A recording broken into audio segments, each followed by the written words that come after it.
Hey there and welcome back. In today's video, we'll be taking a journey into the Roads of Avalon and break down one of my favorite builds that will make you millions of silver and combat fame. I will break down what the Roads has to offer and how we will maximize your silver and fame. Now, before we get into the video, make sure to join the official Donnie956 Discord, where we have premium giveaways and discuss Albion Online, which is a great way to keep up with the upcoming streams as well. The link to join is in the description. Now that we got that out of the way, let's get right into it. The roads are zoned instances that connect with each other through gates and are filled with objectives, mobs, and resources. With the changes implemented in the new patch, the roads have seen an improvement in mob density. However, they do seem to be a bit hit or miss. If you are unlucky and have to spend a bit of time finding a good road, it will be worth the time when you do. So before we get into the build breakdown, let's talk about what exactly the roads have to offer. Once you enter a gate leading into the roads, you will be in a full PvP black zone, so keep this in mind before going in. You can and will encounter guilds or groups PvPing from time to time. Now, don't let that scare you away because it's not as bad as you might think, and it's definitely not as bad as wandering around in the open world black zone. Now, the cool thing about the roads in comparison to the open world is that you can get a general idea if players have recently entered the roads. This is huge because any information that you might have on possible gankers or guilds will help you keep you alive. So the way that you will know is by hovering over one of the gates in your road. You will usually have a 7 out of 7 charges if nobody has entered, and every couple of minutes the charges will replenish. So I highly recommend checking how many charges each portal has when you have entered. This will give you an idea of how many people might be in the roads, or even better, if you see that number changes while you're in the roads, you know that people are entering and how many have entered. So make sure to keep an eye on this while you farm. Once you zone in, you'll be presented with objectives all over the mini-map. This will include any green, blue, or legendary chests. It'll also have large and small nodes for different gathering professions. I strongly recommend that you bring your gathering tools since there is a huge opportunity to make silver from ancients and aspects. Now, going back to the Avalonian chests, the rarity usually determines the difficulty of clearing those chests. In order to acquire the chests, you will need to clear all of the Avalonian mobs and at times bosses. The benefit of doing so will reward you with a huge amount of combat fame. Depending on what tier road you're in, the average humanoid mobs will give you anywhere from 28,000 to 70,000 combat fame. The bosses can provide anywhere from 200,000 to 1.5 million.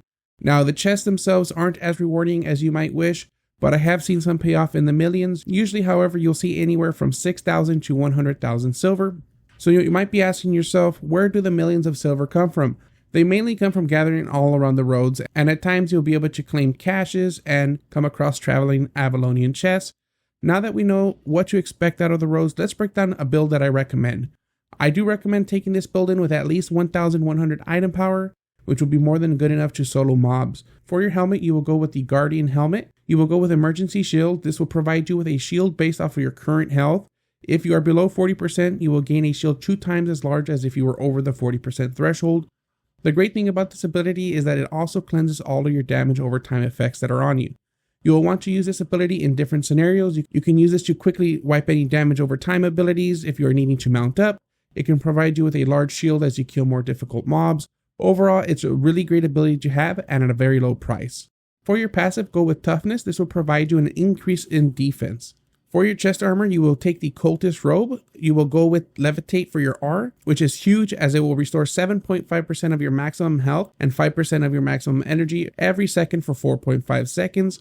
You will also increase your damage resistance. You will want to use this ability to top your health off while fighting mobs, allowing you to take less damage and provide time for your other abilities and cooldowns to come up. You can also use this after large pulls to regain health and energy, making farming fame more efficient.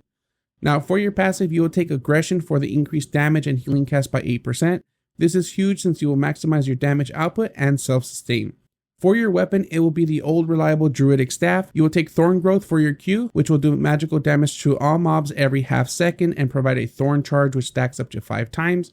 You can cast the Thorn Growth up to 3 times, laying out a path for a group of mobs. The benefit of applying Thorn Charges is to increase your damage with normal attacks, as they will pop the Thorn Charges and do additional damage. This ability is one of your main sources of damage, so make sure to use it wisely. Now, for your W, you will have a few options, and this depends on how difficult the mobs are. I recommend using either Bramble Seeds for the extra damage and interrupt, or if you're facing a harder boss that requires you to be a bit more tanky, you can go with Protection of Nature, which gives you a small instant heal and increases your damage resistance and healing received. This is great to pair up with other sustainable abilities.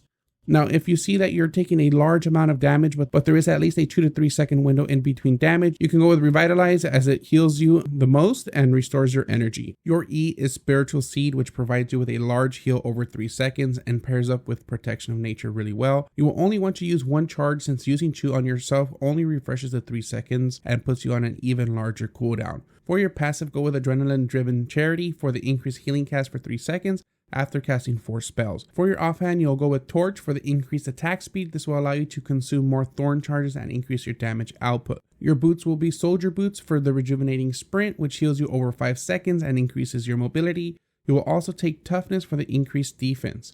Now, when it comes to your cape, I do recommend the Demon Cape. This will drop a pool of lava at the feet of your enemy, allowing AoE damage every half second for 5 seconds.